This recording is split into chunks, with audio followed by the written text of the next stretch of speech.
we're going to see how to start a startup and also how to make it successful.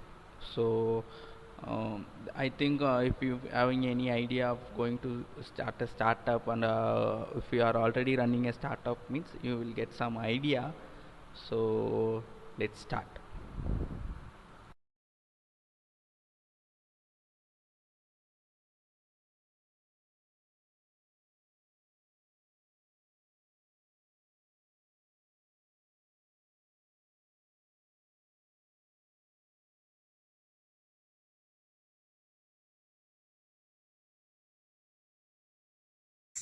And I'll in after this whole thing, you can maybe ask anything in particular.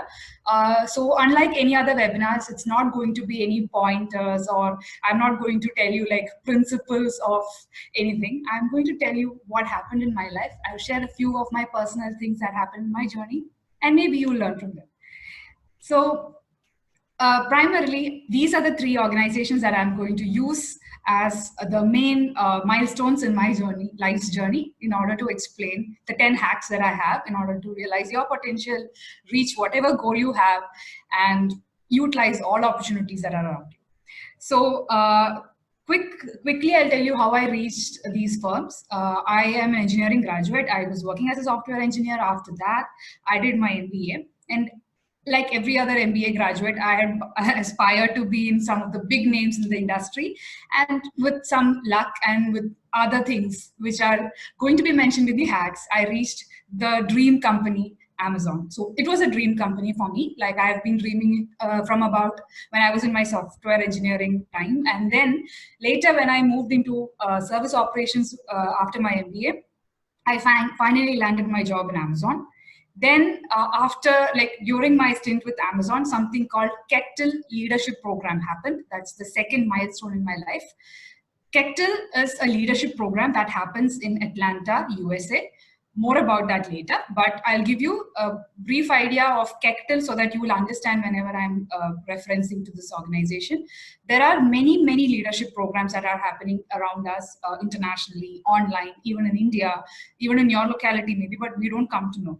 But Kectel is one that I chanced upon, and this is a leadership program, 1 year long online leadership program for students and entrepreneurs, not just students, also graduates and people who are pursuing different fields of work in order to, develop themselves as leaders. So Kectel gives you 1 year of leadership training, and after that, based on your performance, based on what you do while you're with them for the 1 year, they select 27 youth leaders to be representing their own countries to a conference that happens in Atlanta, USA every year.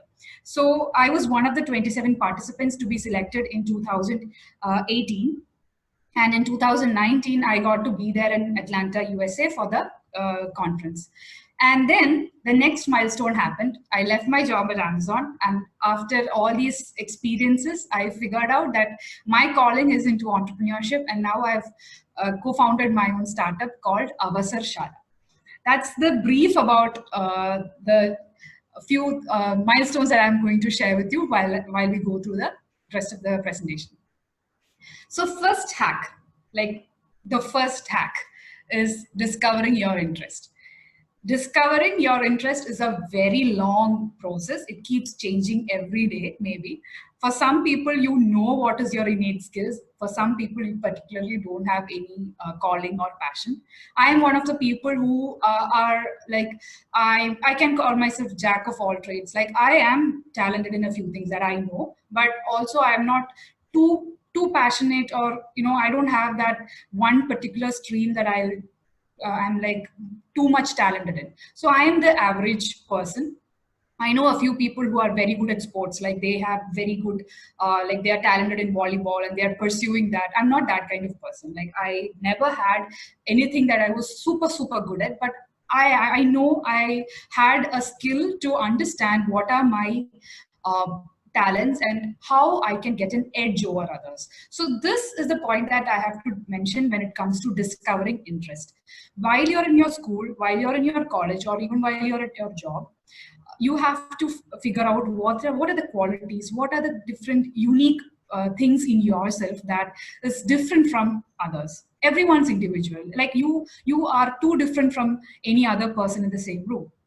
So you will have your own innate, that you in you, like it's not a talent, it's not a passion, it's something that may interests you, that makes you work towards. So this is unique and this is different from others, and you can pursue it for different reasons.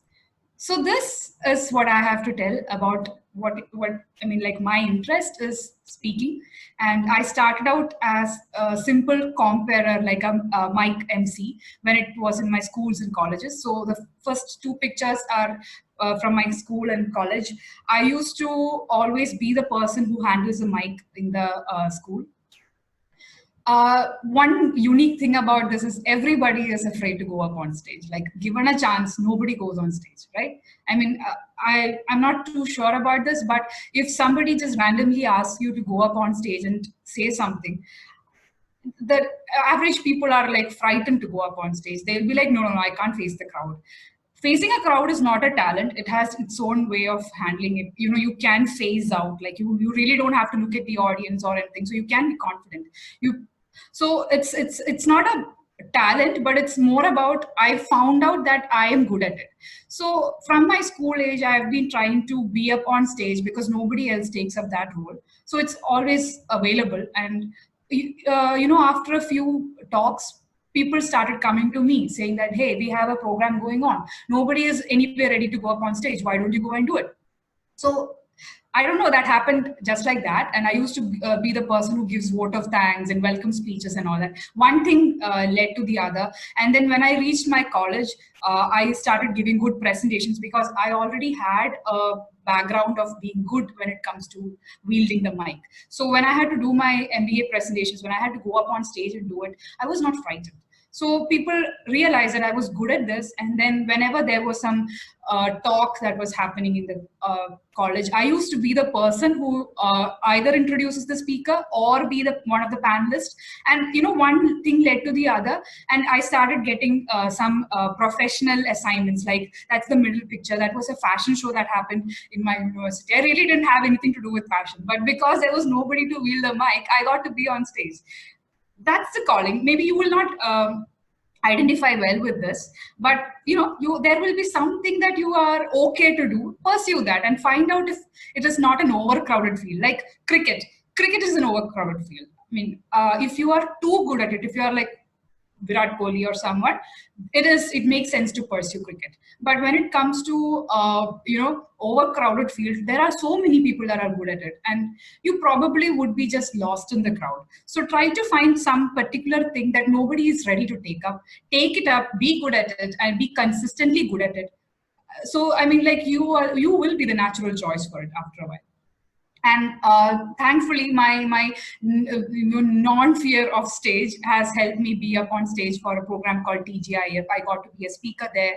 And the last one, the sari-clad picture, the yellow sari with the Indian wealth distribution, that was the country presentation that I got to do, where I got selected to the leadership conference in Atlanta, USA. So I got 1 hour to talk about our country, the economy, what is happening with the youth.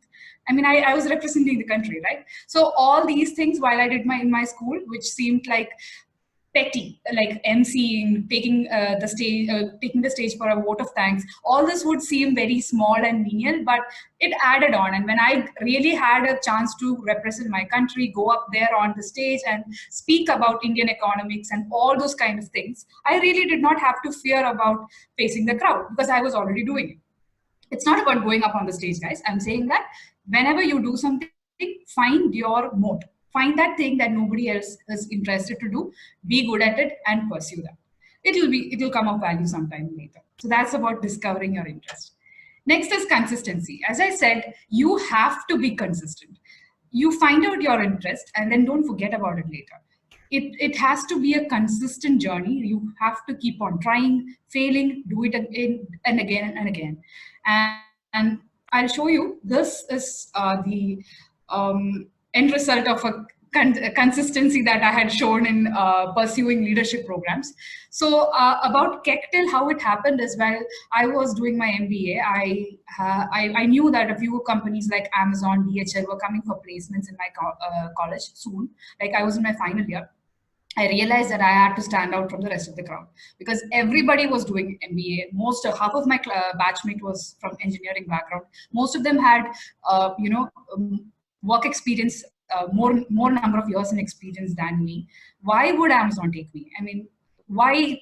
If I was coming from Amazon, I probably would not pick Ashwati because I am just like anybody else. I did not want to be a carbon copy. So there was a point where I started looking for international leadership opportunities, maybe international classes, conferences, something that would stand out in my resume.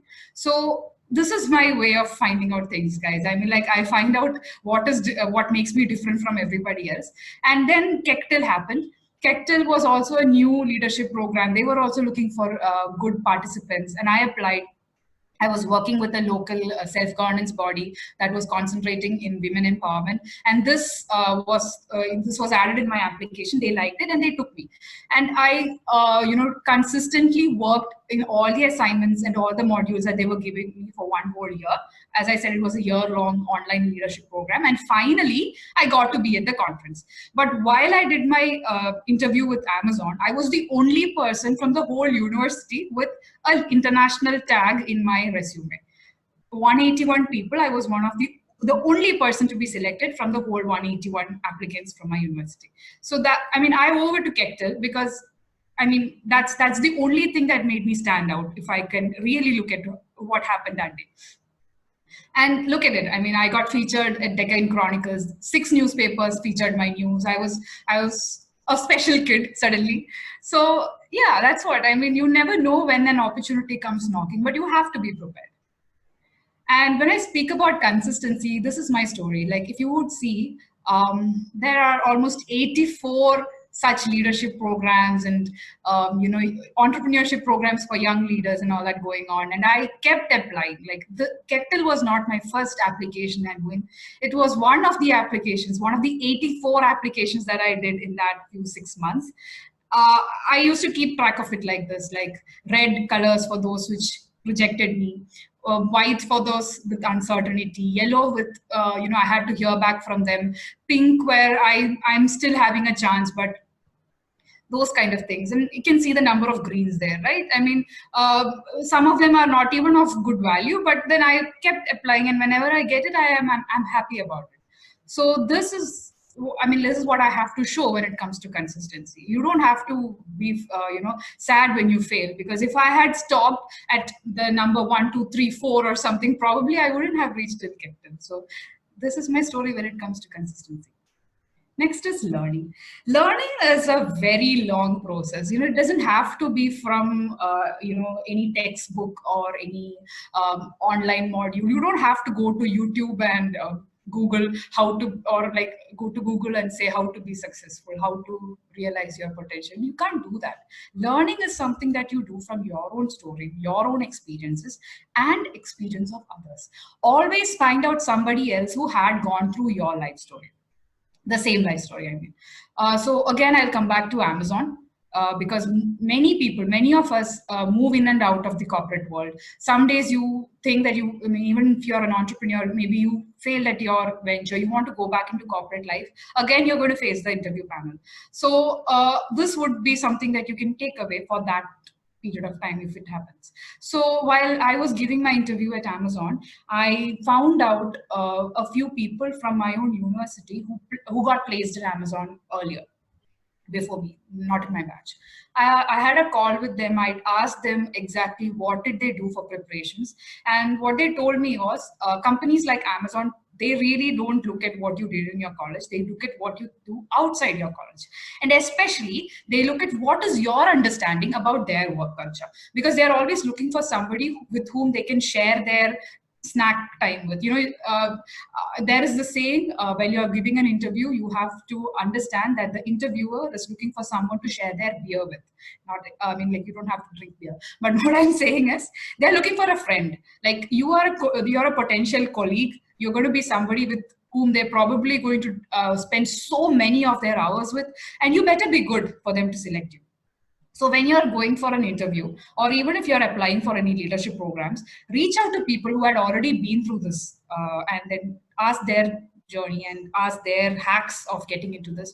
You will be surprised to learn a few nuggets of knowledge that will help you go through. Like for Amazon, my the person that I contacted with, who had already cracked the Amazon interview, they said that there is only like 12 principles of Amazon, like the value, the core value that they have. It's a very long drawn line. It doesn't make sense. Even now I don't remember the 12 the wordings and everything. But when I went for the interview, I by hearted it.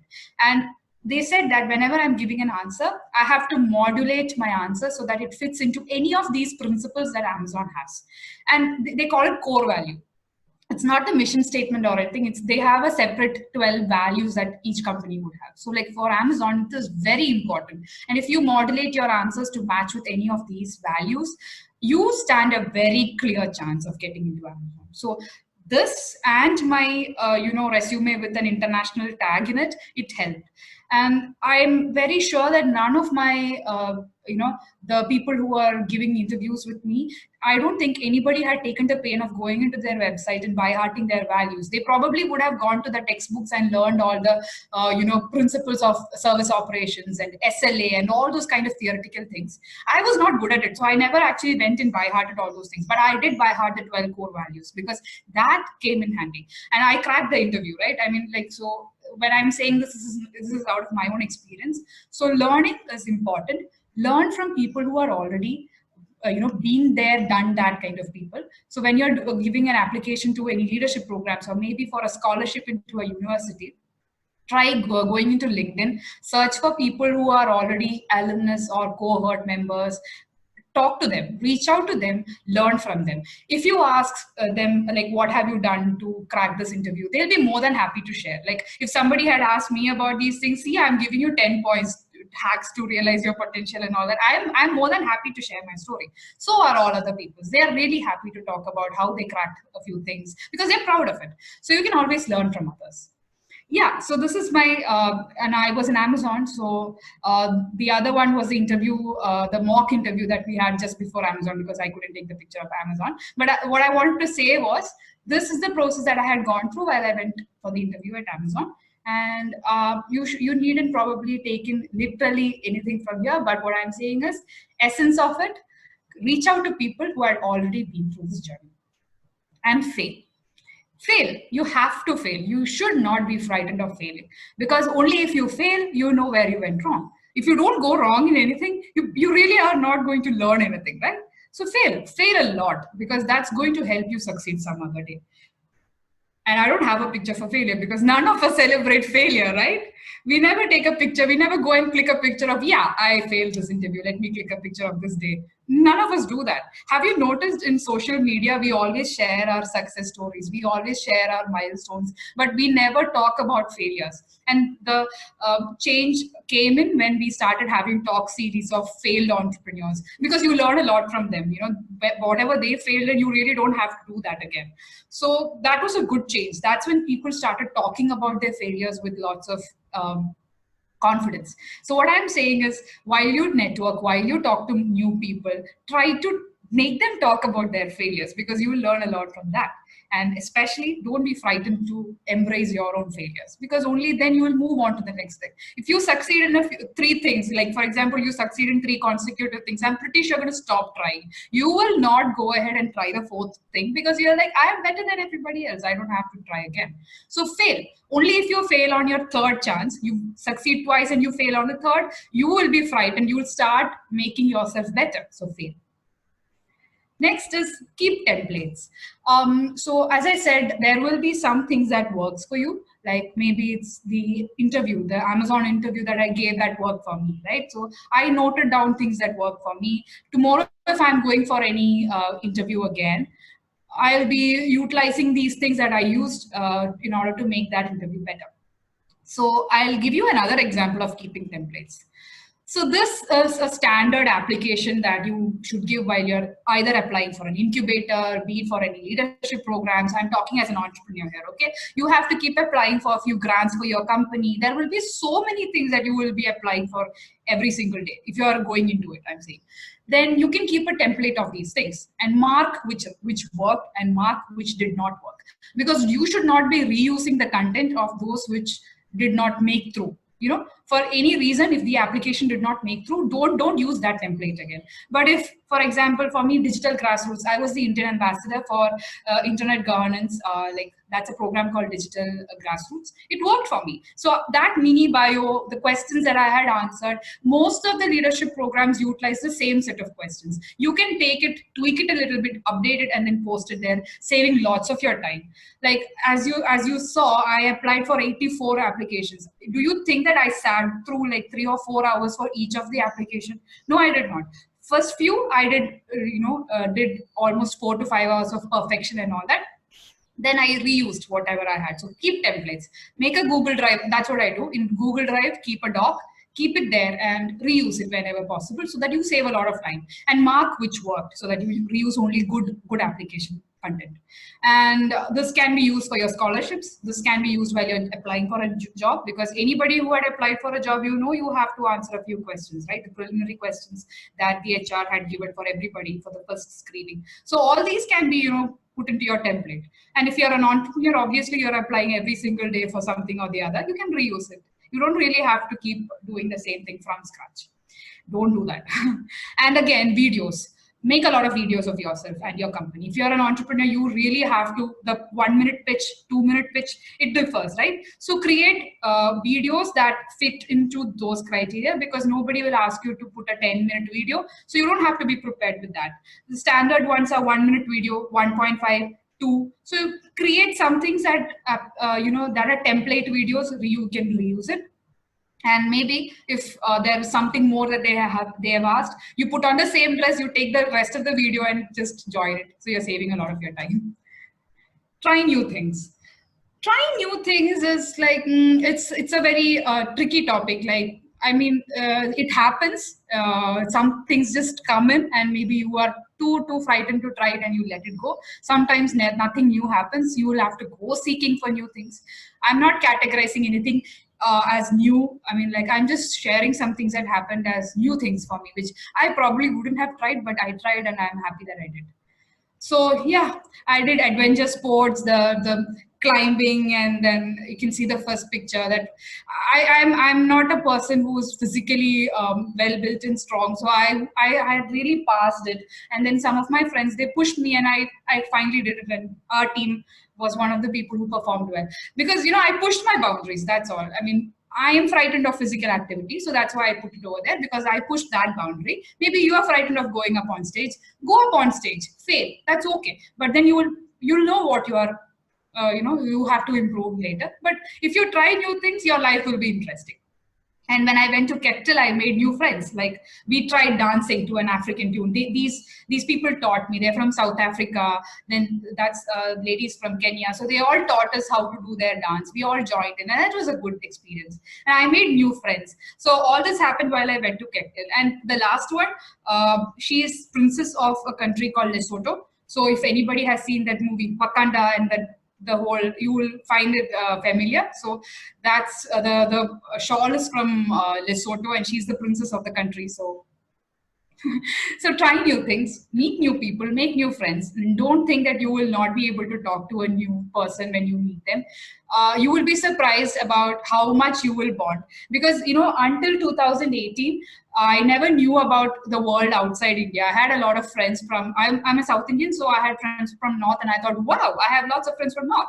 But when I went outside for the program, Kettle, I realized that I gelled well with people from Kenya. I gelled so much with people from St. Lucia. My best friend is called Yasmin. She's from St. Lucia.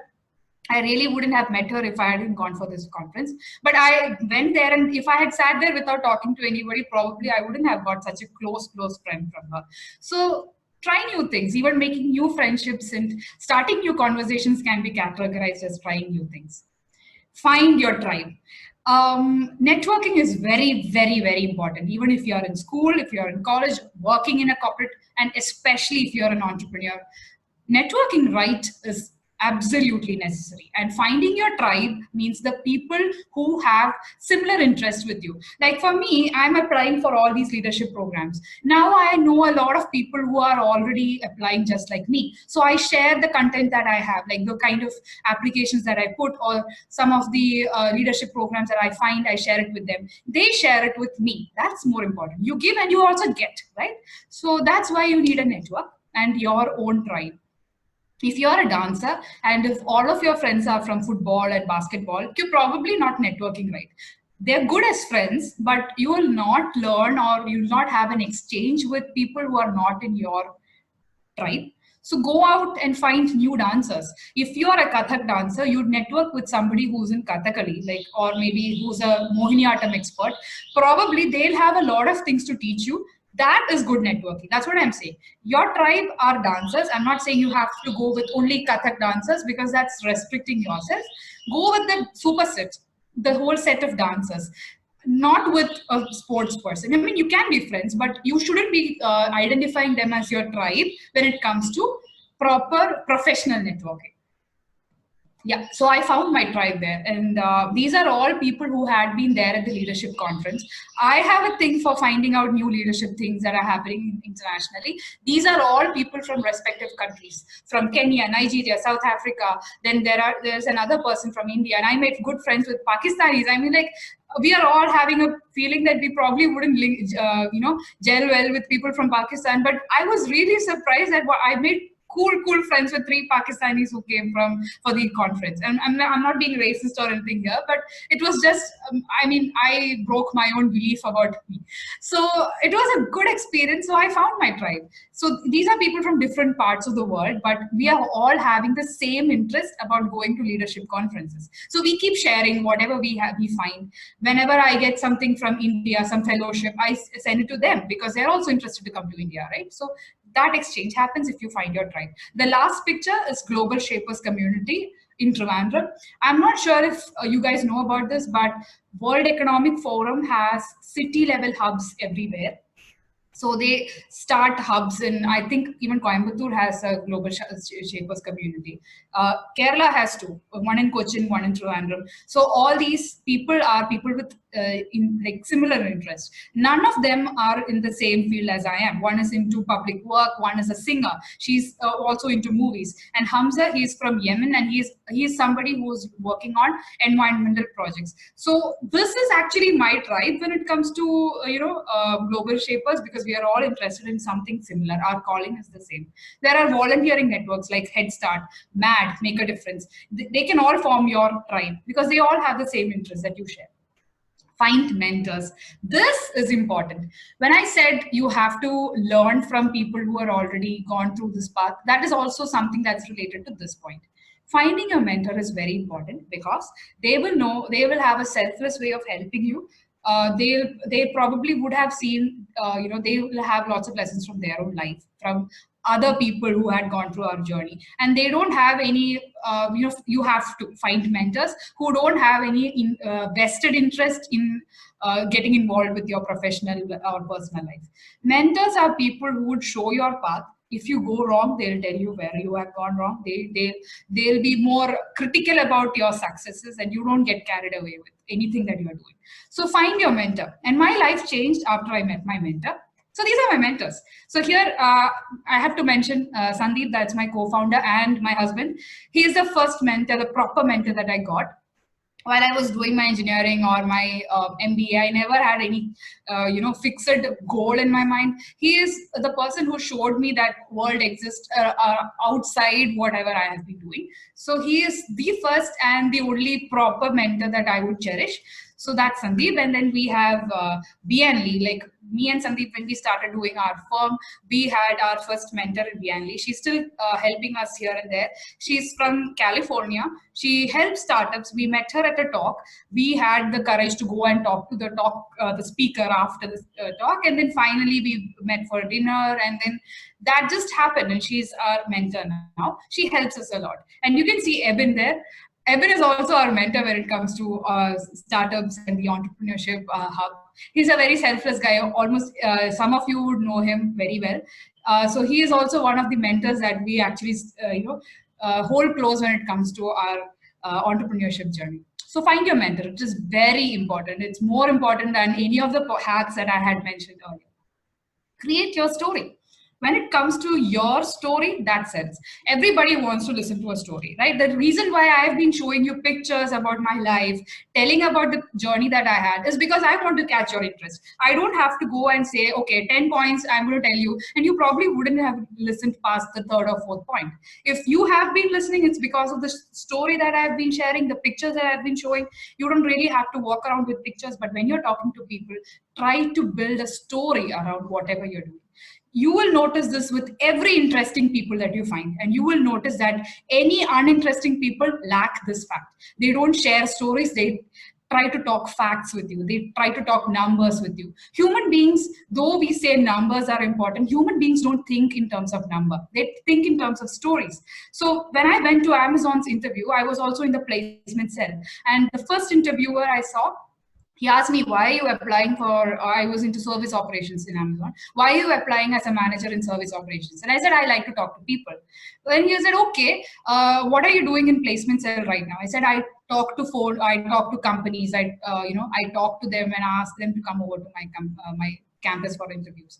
He asked me why I am not the coordinator or the leader when it comes to my placement cell. I said, that is not my calling. I like to talk to people, as I said. So I'm just the telecalling person in my placement cell. It was just a story that came to my mind, but that's it. He was impressed because he was also somebody who was in his placement cell when he did his college. We synced there, that just happened. But what I'm saying is, you share your story in a way that people want to listen. They want to, uh, they want to take something back from there. They're interested to listen. So create your story. That's more important. You should never be like, okay, I did my MBA, I went to Amazon, then a leadership happened. You shouldn't be saying that. You should be talking about interesting people that you met on the way. You should be talking about the things that you tried, the failures that you had, the lessons that you had. People listen to stories rather than just facts. So remember that. Wherever you're going, build a story, create your own story. And this is probably not the example of a story, but yeah, after all these things that I have been doing in the past 2 years, I was fortunate enough to be featured in quite a lot of newspapers. And if you are a person who has a keen eye to read through, no, I'm sure nobody will be reading this now, but most of this has the same story about how I started out as an MBA graduate. When I went into Amazon, I got this leadership conference and my life changed. And then I did my firm and why I started my firm. It also has a story, right? So journalists ask your story. You share your story. You have only one story. You can't walk around with 3 or 4 stories. So the same story comes into almost all the articles here. But yeah, create your story, because it's not because somebody is going to take your interview tomorrow. It's because whenever you go into some place and you're talking to people, they want to learn your story. So have a story in your mind. Have it ready. You never know when you're going to be the person that you have, you meet somebody and you want to be interesting. You should have your story ready. Find sources. So all these things, hacks, everything needs sources. Like, where do you find out such opportunities? So that's what I do. I know where to find opportunities. I know how to let people know about opportunities. I know exactly what people like and how to get them into those kind of positions. Like, I went to Kekton. I also helped two girls in Coimbatore and Chennai to reach into the leadership conference called Kekton. So I changed their life just like how I changed my life. So there have been so many stories that I have, success stories that I have with my firm, Avasar Shala. We started something new called Biscuits. That's challenges, like series of challenges for children during the COVID season. That is, now the lockdown is going on and they have nothing to do. Like, they're stuck at home. No proper learning is happening. So we started out this thing called Biscuits, and that's a subset of Avasar Shala. We give them challenges every day, and parents are happy because children are hell-bent on doing the challenges and they forget to watch TV and lose their time on mobiles. And here in Biscuits also, one big discovery that I did was we share the story of a challenge. Like if it yesterday, I'll just share an example. Yesterday the challenge was about making a poster. We said that Dumbledore from Harry Potter, anybody who has read Harry Potter, Dumbledore is a professor. He made a potion that is similar to sanitizer. Make a magical poster or 3D poster that shows the benefits of a potion called sanitizer. The kids were, they spent the whole day making the whole poster, 3D poster. I mean, their parents were not able to make them do all these things earlier. But when we shared such a story with them, when we told them in the model of a story, they were more than ready to do that for the entire day, make it perfect. So that's what I'm saying. Even from childhood until you're 90 or you are dead, you love to hear stories. So when you're talking to people, talk to them through stories. That will help. That's my previous point. But again, so that's what I do at Avasar Shala. Like I connect school children, youth, everybody with opportunities like competitions, maybe scholarships, everything that can change their life. So yes, that's my firm. And these are the handles. You can contact me in this email, the phone number. That's our Instagram and Facebook page. You can reach out to me in all these things. I'll be more than happy to have a conversation with you, because my story will not be same as yours, but I can definitely show you where to find your story. Thank you. Thank you, Eben. Thank you all for listening to me. I know I've been talking for so long, but I hope it was useful in some way or the other. At least it made a good story for you to listen to.